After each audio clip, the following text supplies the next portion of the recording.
The day a restaurant nearly cost me my own driveway, I wasn't thinking about lawsuits, city hearings, or permit violations. Honestly, I was thinking about dinner. That's what makes this whole thing so ridiculous when I look back on it now. Because if somebody had told me 6 months earlier that I'd end up standing in front of a city planning board with a stack of evidence thick enough to make an attorney nervous, I would have laughed and told them they were watching too much television. I wasn't that guy. I wasn't the neighborhood watchdog. I wasn't the guy measuring fences or counting parking violations. I just wanted to go home after work and be left alone. Back then, I lived in a quiet little neighborhood outside Greenville, South Carolina. Nothing fancy. Mostly older homes, big trees, people who waved when they drove by, and occasionally forgot your name 5 minutes after introducing themselves. My house sat near the end of a narrow residential street. It wasn't perfect, but it was mine. And for nearly 7 years, life there was pretty uneventful. Then Harbor Oak Bistro showed up. Now don't get me wrong. At first, everybody loved the place. The owners renovated an old warehouse building down the street and turned it into one of those trendy restaurants that somehow serves a $12 grilled cheese and makes people feel lucky to pay for it. String lights everywhere. Outdoor seating. Live acoustic music on weekends. The kind of place where every table had a little candle and every menu item came with a story. The owner, a guy named Trevor Lawson, was charismatic too. Always smiling. Always shaking hands. People loved him, including me, at least in the beginning. The first year was fine. Actually, it was great. The restaurant brought life into the neighborhood without causing much trouble.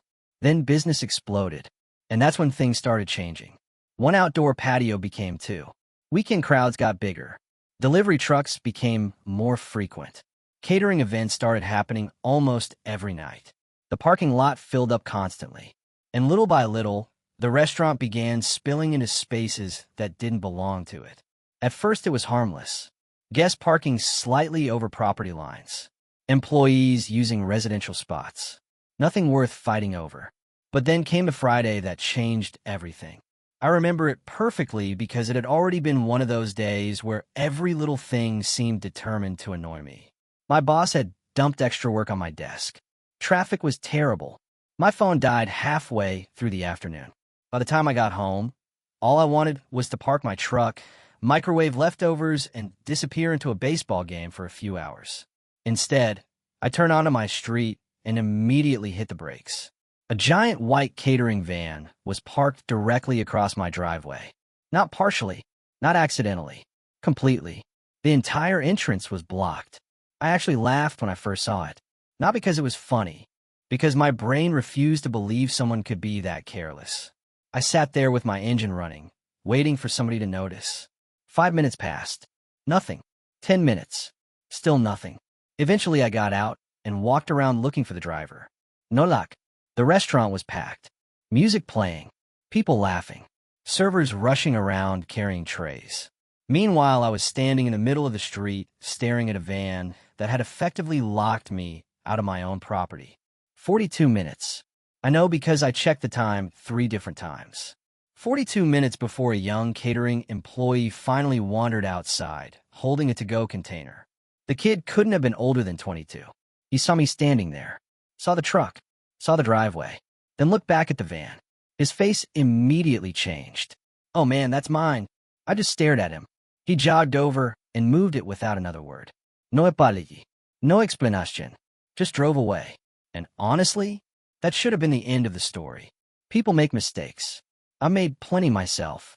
The next morning, I walked down to Harbor Oak Bistro and asked to speak with the operations manager.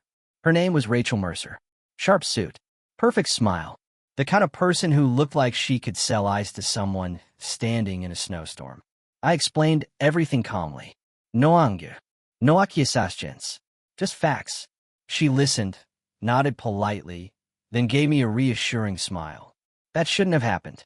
Our drivers know better. I remember saying, well, apparently one of them didn't. She laughed politely. We'll take care of it. And for a moment, I believed her. Looking back now, that's probably the funniest part of this entire story. Because I had absolutely no idea that I had just finished the easiest conversation Rachel Mercer and Harbor Oak Bistro would ever have with me. And I definitely had no idea that within a few weeks, that same restaurant would accidentally turn the quietest guy in the neighborhood into their biggest problem. The funny thing about being ignored is that most people don't realize it's happening at first. You make a complaint, somebody says they'll handle it, and you naturally assume they're acting in good faith. At least that's what I assumed. For about 8 days. Then the second van showed up. Different driver. Different day. Same driveway. Same problem. This time I wasn't coming home. I was trying to leave. I had an appointment across town and was already running late when I opened my front door and saw a catering truck sitting across my driveway, like it paid property taxes there. I remember standing on my porch with my coffee in one hand, just blinking at it. Seriously? I waited. Nobody came. I called a restaurant. The hostess answered. Transfer me twice.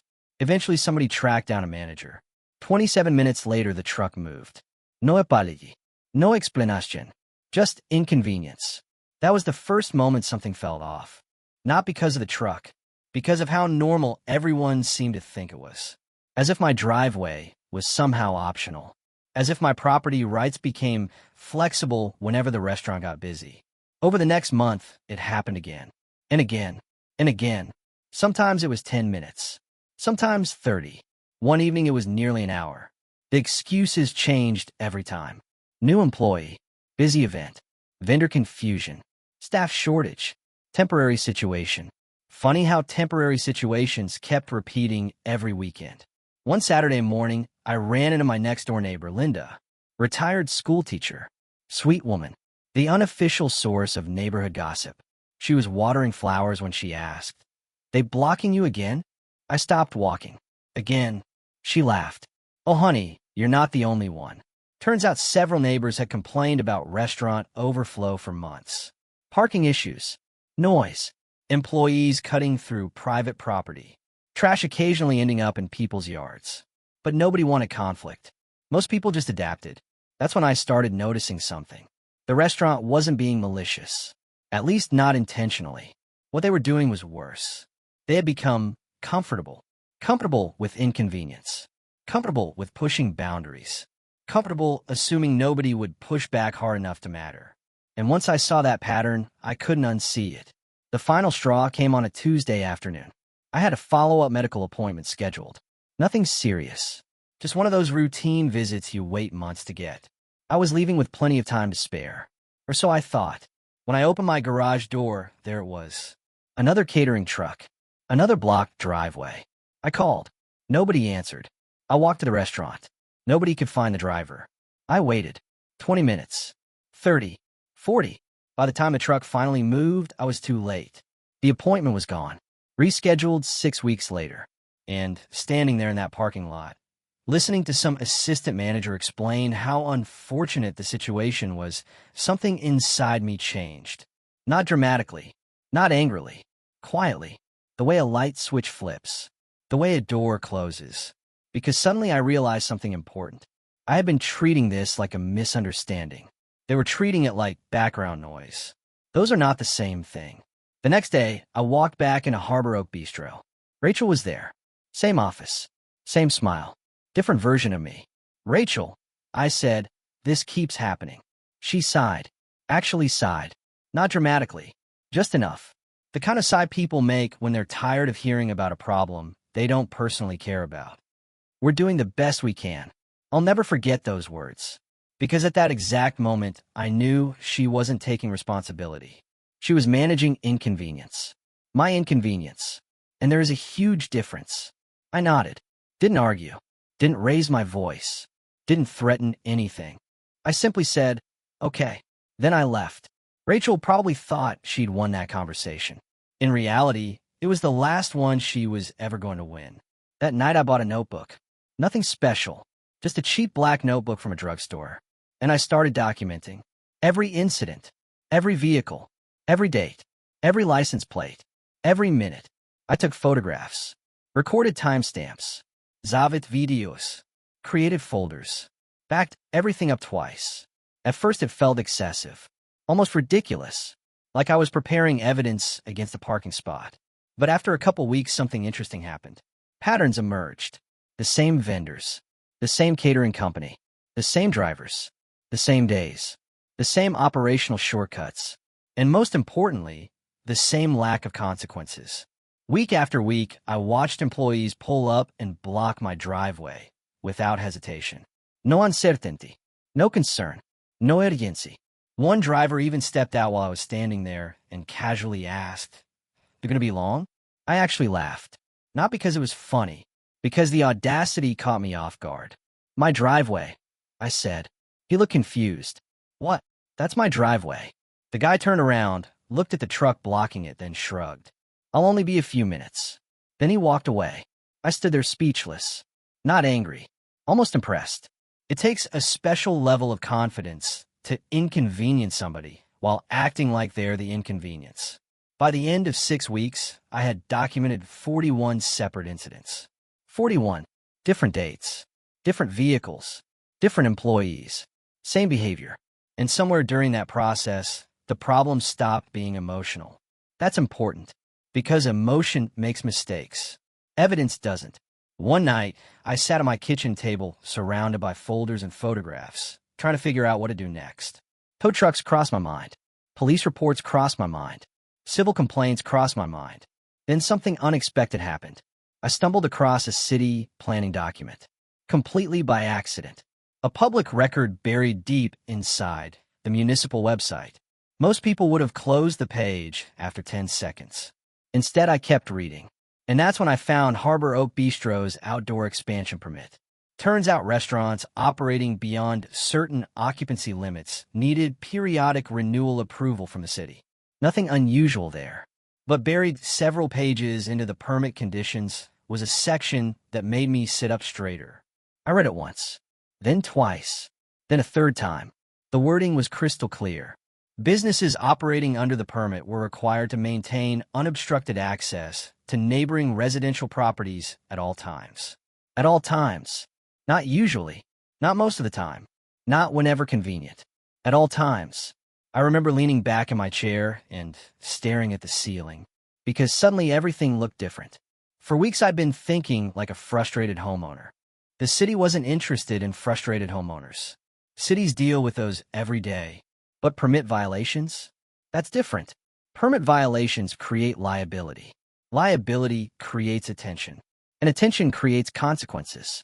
For the first time since this whole mess started, I wasn't looking at a parking problem anymore. I was looking at leverage. Real leverage. The kind built on rules. The kind nobody could argue away with excuses. I looked down at the stack of photographs sitting on my table. 41 incidents. 41 timestamps. 41 examples of non-compliance. And right then, I had a feeling I hadn't experienced since this nightmare began. Confidence. Not revenge. Not anger. Just confidence. Because after 6 weeks of being forced to adapt to their behavior, I had finally found something they would have to adapt to. And for the first time, the pressure wasn't sitting on my side of the table anymore. Over the next few days, I organized everything. Every photograph. Every timestamp, every license plate, every incident. I wasn't building a complaint anymore. I was building a case. And once everything was organized, I submitted a formal objection to the city's permit renewal review board. No emotional language. No dramatica acquiescence. No angry homeowner rant. Just evidence. 41 documented violations connected directly to a permit condition the restaurant had agreed to follow. Then I waited. 3 days later, my phone rang. Rachel. The second I answered, I could hear the difference. Gone was the polished confidence. Gone was the dismissive patience. Now there was urgency. "Daniel," she said, "I heard you filed something with the city." I remember looking out my kitchen window on my driveway. The same driveway I'd spent weeks arguing about. "Yeah," I said.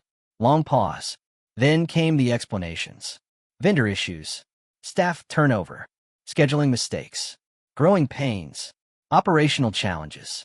The list went on, and the entire time I kept thinking the same thing. Where's all this concern 6 weeks ago? Because suddenly they had solutions for everything. Funny how that works. When consequences show up, so does accountability. A week later, the hearing was scheduled. Tuesday morning, City Planning Review Board. I won't lie. The night before, I barely slept. Not because I was afraid. Because uncertainty is uncomfortable. You start second-guessing yourself. Maybe I'm overreacting. Maybe they'll dismiss everything. Maybe I'll look petty. Maybe they'll find some loophole. But then I'd remember sitting trapped outside my own property for 42 minutes while strangers enjoyed dinner 20 yards away. And every bit of doubt disappeared. The hearing room wasn't impressive. Just a small government conference room. Fluorescent lights. Long table. A handful of board members. Nothing dramatic, which somehow made it feel more serious. Because real consequences rarely happen in movie-style courtrooms. Most of the time, they happen in quiet rooms where people review paperwork. Rachel arrived with an attorney. That caught my attention, not because I was intimidated, because it told me they were worried. The hearing began. Applications were reviewed. Routine questions were asked. Then my objection file landed on the table. One board member opened it, started flipping through photographs, then slowed down. Another board member leaned closer, then another. Page after page, image after image, date after date. The room became very quiet. And the funny thing was, I barely spoke. I didn't need to. The evidence was doing all the talking. After about 11 minutes, one board member looked toward the restaurant's attorney. Then he asked a question so simple it almost sounded harmless. Can you demonstrate consistent compliance with permit condition 12 regarding residential access? That was it. One sentence, one question, and suddenly every excuse in the world became irrelevant. Because the answer was either yes or no. The attorney started talking. Operational complexity, vendor management, corrective measures, future improvements. Lots of words, very few answers. The board member listened patiently, then nodded. The kind of nod people give when they've already made up their minds. 20 minutes later, the decision came down. Permit renewal conditionally denied, pending a 60-day compliance review. Just like that. No shouting, no drama, no dramatic music, just a decision. But I understood exactly what it meant. And judging by Rachel's face, so did she. Summer was their busiest season. The outdoor expansion was a major revenue source. Private events, large parties, premium reservations, all frozen. Not permanently, but long enough to hurt. As the meeting ended, Rachel avoided eye contact entirely. The attorney didn't. He looked directly at me.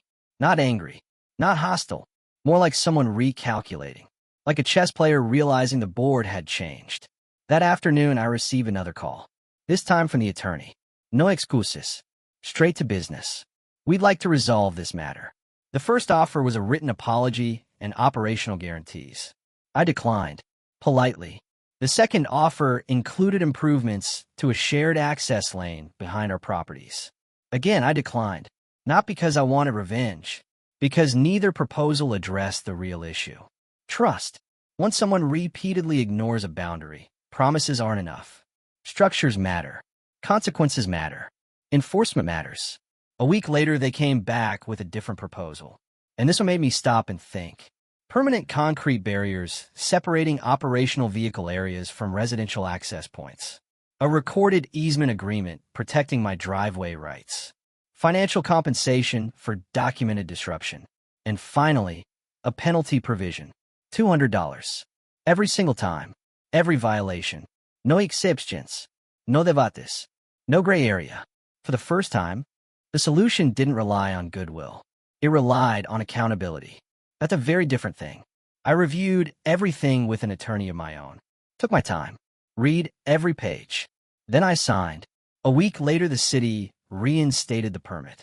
The restaurant resumed operations. Life moved on, at least on the surface. Then came the moment I'll probably remember longer than anything else. Friday evening, almost exactly where this story started. I was standing in my living room when I heard the familiar rumble of a catering truck approaching. Instinctively, I walked to the window, and there it was. Same company, same style van, same situation. For a split second, I felt my stomach tighten. Then something remarkable happened. The driver slowed down, turned carefully, entered the designated side lot, parked perfectly, shut off the engine, got out, closed the door, and walked away without even glancing toward my driveway. 10 seconds. That's all it took. 10 seconds. I stood there watching and couldn't stop thinking about that first night. 42 minutes of waiting. Weeks of frustration, months of conflict, hearings, attorneys, agreements, all because of a problem that could have been solved in 10 seconds from the very beginning. And that's the part that stayed with me. Not the compensation, not the hearing, not even the victory, the realization. They had always been capable of doing the right thing. They simply had no reason to prioritize it. Until they did. Now here's where people usually disagree with me. Some say I should have just had the trucks towed immediately. Others think I should have kept trying to work things out informally. Maybe they're right. Maybe they're not. What I know is this. The moment I stopped arguing emotionally and started documenting objectively, everything changed. I stopped asking for consideration. I started presenting evidence. And systems respond very differently to those two things. The truth is, most conflicts aren't won by the loudest person in the room. They're won by the person who understands the rules better than everyone else. And sometimes the strongest move isn't getting even. It's creating a situation where the problem can't happen again. So now I'm curious. If you had been in my position, what would you have done? Would you have called a tow truck after the first violation? Would you have kept trying to be patient? Or would you have documented everything and let the system handle it the way I did? Let me know in the comments. Because honestly, this story tends to split people right down the middle. And maybe that's what makes it interesting. Sometimes justice isn't about punishment. Sometimes it's about finally making somebody respect a boundary they should have respected from the very beginning.